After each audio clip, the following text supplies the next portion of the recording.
Hey guys, welcome back to the channel. So आज की video का एजेंडा ये है कि बेसिकली पिछली एक दो वीडियोस में जो भी कमेंट्स आए थे, जितने भी क्वेश्चंस आए थे, उसमें से सबसे कॉमन क्वेश्चंस जो थे उन क्वेश्चंस का आंसर करने वाले हैं हम आज इस वीडियो में। सो जनरली ज़्यादातर क्वेश्चंस वर अराउंड कि हमारी जॉब्स कौन सी हैं कैलगरी में एंड हम कहाँ पे रहने वाले हैं कैलगरी में। सो इन सब बातों के बारे में डिस्कस करेंगे। बट अभी के लिए जैसा कि आप देख सकते हैं, अभी मैं हूँ एयरपोर्ट पे, टोरंटो पीएसएन एयरपोर्ट, और हमारी फ़्लाइट है अभी कैलगरी की बहुत ही जल्द। सो फ़िलहाल ज़रा कैलगरी की फ़्लाइट पकड़ते हैं, कैलगरी पहुंचते हैं और उसके बाद आगे जो भी बातें हैं वो तब करेंगे।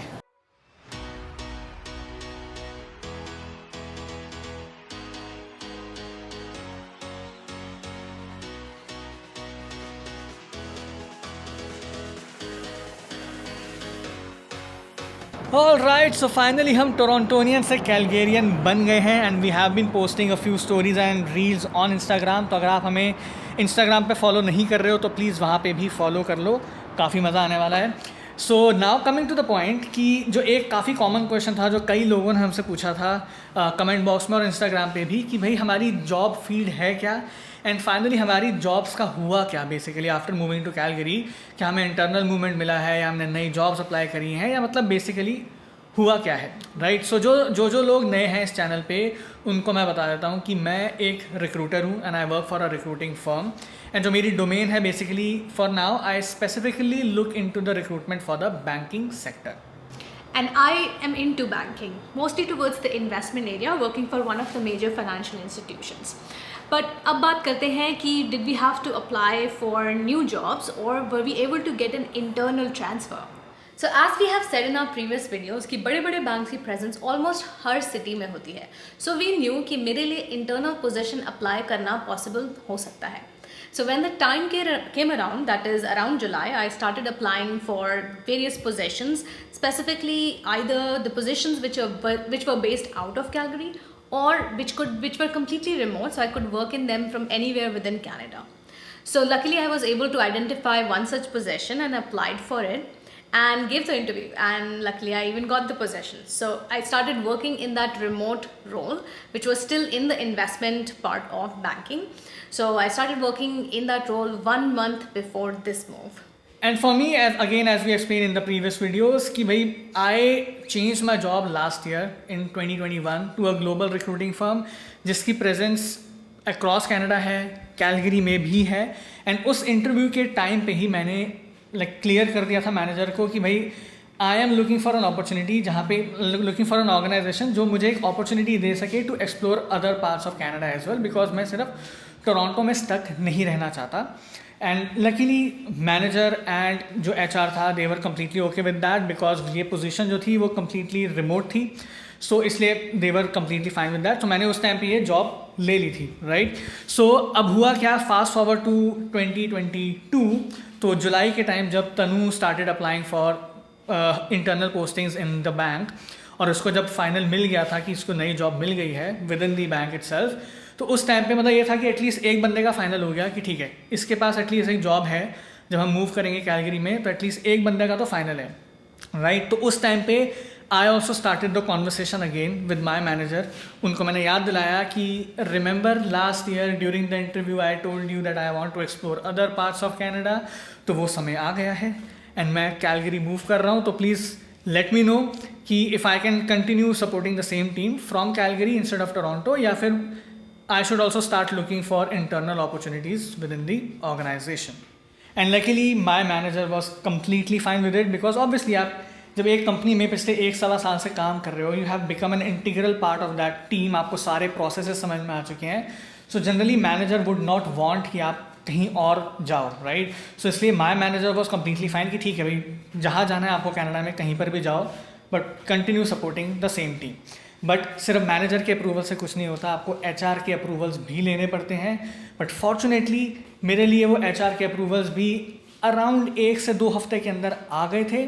सो हाँ, बेसिकली फॉर मी मुझे इंटरनल पोस्टिंग्स के लिए अप्लाई नहीं करना पड़ा, बिकॉज मैं जिस टीम में, जिस कंपनी में, जिस मैनेजर के अंडर अभी काम कर रहा था मतलब टोरंटो में, मैं वही काम कैलगरी से भी कंटिन्यू करता रहूँगा।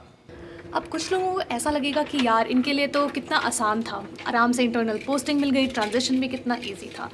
लेकिन अगर आप इसको दूसरे पर्सपेक्टिव से सोचें तो आपको रियलाइज़ होगा ये आसान था नहीं, इसे आसान बनाया गया था through planning. In fact, for the past 1 year, we have been planning for this and doing our research. मैं भी constantly कैलगरी में जो new positions आ रही थी मेरी within the organization, वो explore करती रहती थी just to keep myself up to date and to see कि किस तरीके की positions आ रही हैं and how I can prepare for them.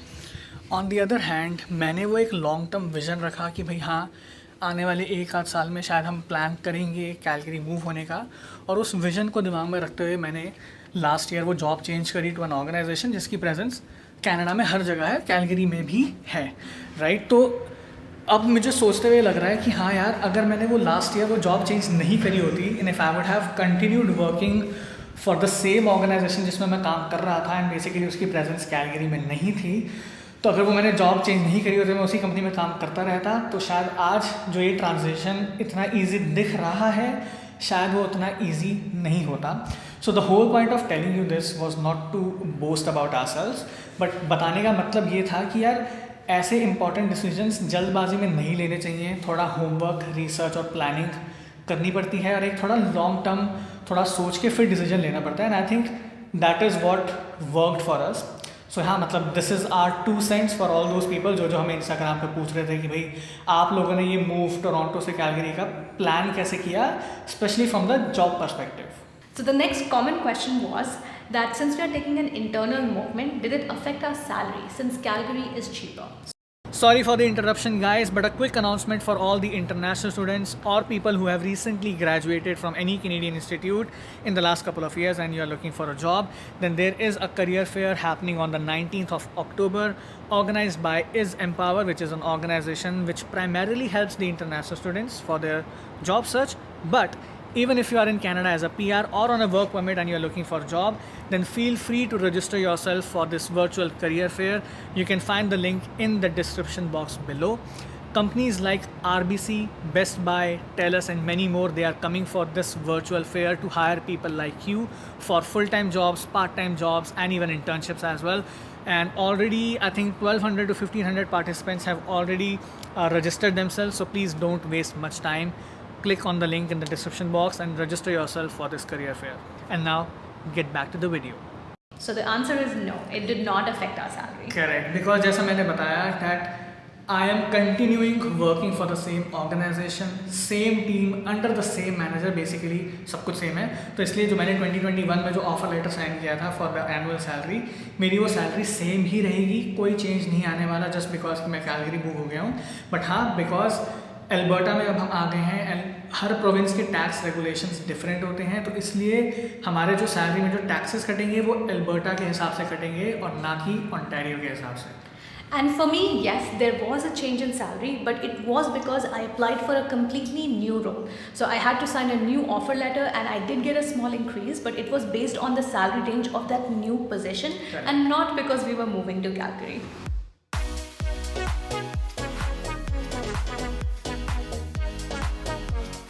So the next common question was कि where are we moving in Calgary? Basically हम stay कहाँ करने वाले हैं। सो हमने टोरंटो से ही ऑनलाइन ही अपार्टमेंट जो है वो बुक कर लिया था।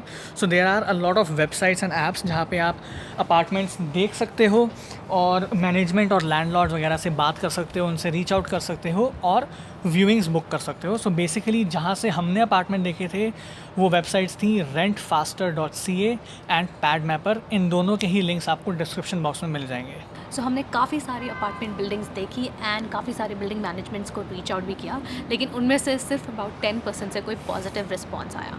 सो इस टाइम कैलगरी की रेंटल मार्केट भी काफ़ी क्रेजी हो रखी है। अच्छे रेंटल यूनिट्स का turn around time is less than a week, या वो भी मैं शायद ज़्यादा ही बता रही हूँ। करेक्ट एंड इनफैक्ट कई लोगों ने तो मतलब कई मैनेजमेंट ने तो हमें सीधा ये रिस्पांस भेजा ईमेल पे कि thank you for reaching out, हमने आपको अपनी वेटिंग लिस्ट में ऐड कर दिया है, बट हमारी वेटिंग लिस्ट ऑलरेडी बहुत लंबी है तो हमें नहीं लगता आपका नंबर आएगा। तो मतलब सीधा मुंह पे बेइज्जती करी गई थी। बट हाँ, 2-3 रेंटल यूनिट ऐसे थे जिनसे थोड़ा पॉजिटिव रिस्पांस आया था, थोड़ी हमारी मैनेजमेंट से बात भी हुई, तो उन्हीं में से हमने एक फाइनलाइज़ भी किया। बट ऑब्वियसली सिर्फ अपार्टमेंट देखने के लिए हम टोरंटो से कैलगरी तो आ नहीं सकते थे, राइट? सो हमने वर्चुअल व्यूइंग ली थी। तो बेसिकली मैनेजमेंट वालों ने हमें वीडियो कॉल करी और उस वीडियो कॉल पे ही सारी बिल्डिंग दिखाई, बिल्डिंग की अमेनिटीज़ दिखाई, जो रेंटल यूनिट था वो भी दिखाया।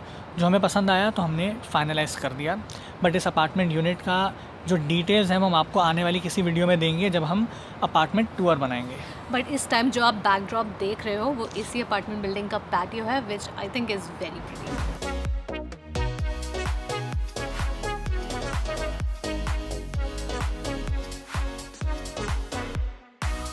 एंड काफ़ी लोग हमें इंस्टाग्राम पे भी पूछ रहे थे कि यार अभी तक आपको कैलगरी कैसा लग रहा है। तो अभी हमें फ़िलहाल सिर्फ 2 या 3 दिन ही हुए हैं, तो ज़्यादा कुछ तो नहीं बता सकते। बट इतना मैं ज़रूर कह सकता हूँ कि कैलगरी का वेदर इस टाइम पे बहुत ही अमेजिंग हो रखा है।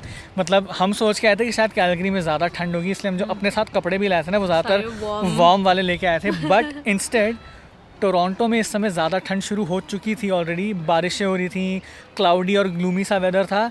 बट यहाँ पे जब से हम आए पिछले 2-3 दिन से इट्स सनी, काफ़ी क्लियर वेदर है और इनफैक्ट आगे के 10 दिन का भी जो वेदर फोरकास्ट है वो सनी ही दिखा रहा है। इतना सनी कि 2 दिन में मुझे सनबर्न भी हो चुका है, hence the cap and sunscreen लगाई हुई है।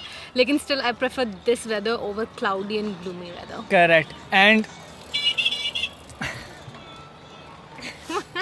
एंड एनीवेज कैलगरी जो है it is considered to be the sunniest city in Canada, and I think it is definitely living up to that notion, at least till now.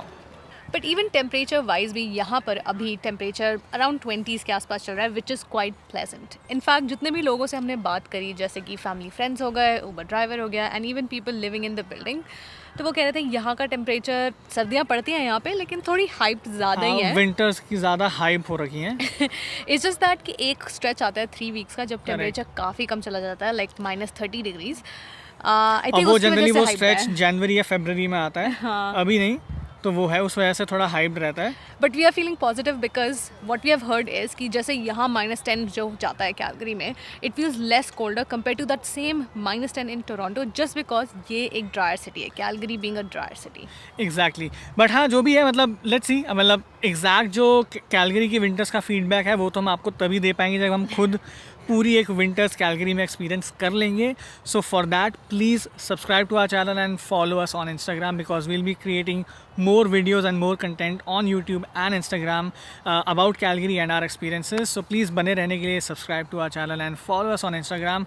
We'll see you in our next video. Till then, take care and stay safe.